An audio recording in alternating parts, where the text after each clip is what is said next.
Hey, thanks everyone for coming.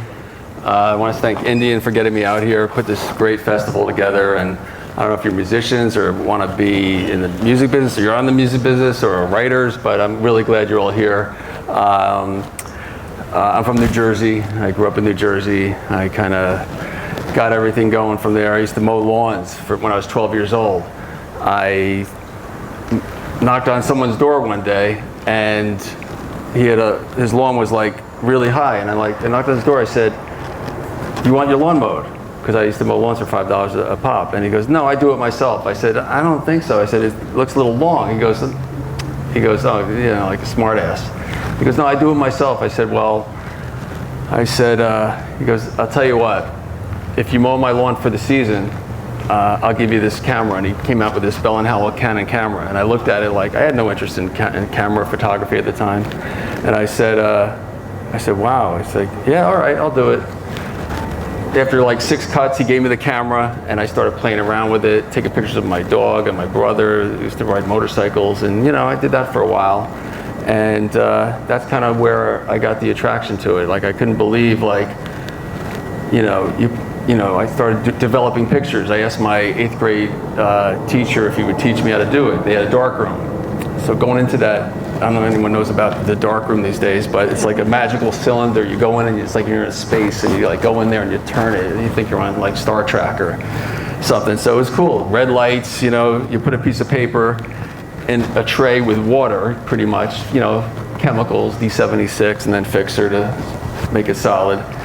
And you got magic in front of you. You see something comes right out from you. I'm like, wow, this is cool for a 12-year-old kid. It's pretty cool. So I did that for a bit until I got a little bored of doing that.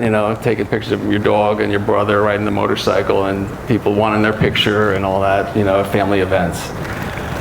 So a long story short, I started going to concerts a couple years later.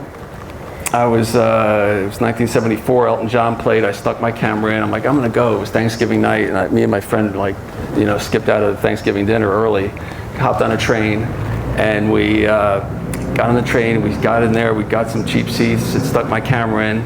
We sat really far back, and I managed to get a few shots. And it's like in my book, there's one photo of 1974 of Elton John at Madison Square Garden. He's really small, but I caught a moment. Unfortunately, I ran out of film because I got so excited, and John Lennon showed up at the end and played his last show at the Garden, I think it was. So I learned quickly in life always to have that extra roll of film. There wasn't digital back then where you can shoot thousands of pictures. It's 36 pictures in a roll. And one day that's going to be a good Jeopardy question, like how many frames on a roll, 24 and 36. I should have asked you guys, and you get a prize for that. But anyway, it's 36. And you had to, buy film, and you had to develop it. And if it was color, Ektachrome, you'd have to get it processed, and it was an ordeal. It's not as easy as it is today. So anyway, Elton John and Peter Frampton played. I had nosebleed seats, and then I said, you know what, I'm going to shoot black and white. And I figured, I'll stay up in the nosebleed seats. I'll take the picture and I'll just blow it up real big. I couldn't really see him, but I figured in the larger I'll blow it up and it'll be fine. Little did I know, it's all grain. I couldn't even tell who it was. Another lesson that I learned. And then from then on, I said, all right, now I gotta get in combat mode and move forward, try to get in the front. And Aerosmith was the next show in 1976. I was, I think, a sophomore in high school. All the kids were going. It was a big ordeal back then going to concerts. Everyone, they wore the shirts. There was the record stores. It was a fun time. Everyone got on the party train and had some drinks. It was fun. It was really fun. And I was the kid that was trying to get in the concert, and then I knew I had to get close. So with Aerosmith, I got really close, and not that close, but close enough that I got something that I could show the kids in class what I did. And I did, and they were like, wow, that's really cool, and I started getting interest. I started getting some attention because I was kind of a shy kid back when I was younger. And Then the next show was Peter Frampton. I got even closer. I'm like, wow, these are, then the girls, this is 77 when Peter was on fire, the live album came out. And I had really good shots. And then they were like, do you want to sell any? And I'm like, okay, I'll sell some, $1 a piece, So then I started selling them out of my high school locker. Teachers were cool. I put a little sign on, Peter Frampton, Aerosmith, that's all I had at the time. Quickly enough, within the year, I had Led Zeppelin and Kiss and Electric Light Orchestra, Judas Priest, anyone, not Judas Priest, that was later, but anyone that played the Garden and then the Capitol Theater locally, I would sneak my cameras in, pay the guy a few bucks, and then like get really close to the front and take some good shots, stay up all night and sell them. Until Kiss played 3 nights. In 1977, I went the first night, and then the second night I went and sold the pictures, and I got arrested for selling pictures with all the bootleggers, so I went to jail overnight. I'm like, okay. They said, all right, if you want your pictures back, you're gonna have to go to the court, and so I'm like, all right, just hold on to the pictures, and that was it. Now what am I gonna do? I used to read Circus Magazine back in the day. It was like the biggest rock and roll magazine, and I was like, why not? Knock on the door, the secretary took a liking to me. She goes, oh, you know what, you came at a good time. Why don't you wait around, I'll tell the art director, Al Rudolph, and I don't remember many names, but that one I remember, because it changed my life. And I said, he goes, I waited like 3 hours. He says, hey, thanks for waiting. He goes, let me see your stuff. So I showed him my not a lot I had at the time, but I showed it to him. He's like, oh, I like what you got, but you have to shoot this kind of film and do this, shoot it with a flash, and when you have something, come back.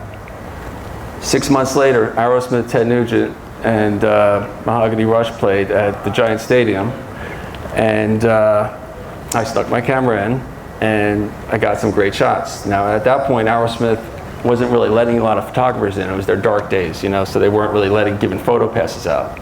So I had photos that no one else had, and they needed pictures because they were really hot. They were playing stadiums. So I left it. I didn't think much of it.